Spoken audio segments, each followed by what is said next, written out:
him to go through what he went through, and I mean to be such a public figure and to have it coming from, and this is what a lot of people don't understand is, when with celebrity comes so many different people's opinions and so many people's energies, and they all get thrown upon you. They really do.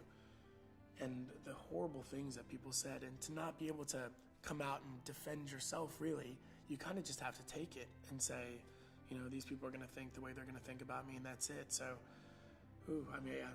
I saw it certainly throw him off and certainly confuse him, but I guess the whole time, the most amazing thing was he was able to be that same kind, genuine person.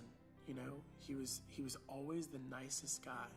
You could always say that no matter what, even at his worst, even at, there were times where he would react to somebody. He was still always the nicest guy deep down, and that's, I certainly couldn't do it. When Ricky was going through a lot of his other phases, as I like to call them, I would often lose, or I would often not be able to see my friend. Do you know what I mean?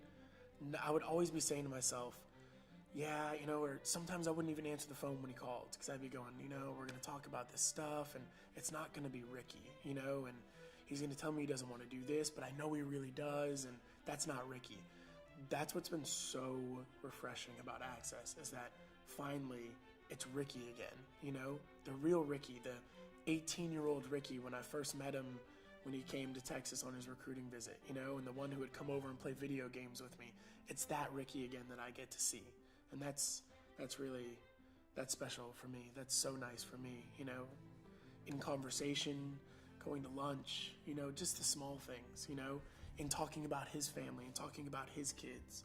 There's not this, he doesn't have this film over him, he doesn't have this act. It's not, I'm going to try and pretend to be somebody else that I'm not anymore. It's finally back to being him,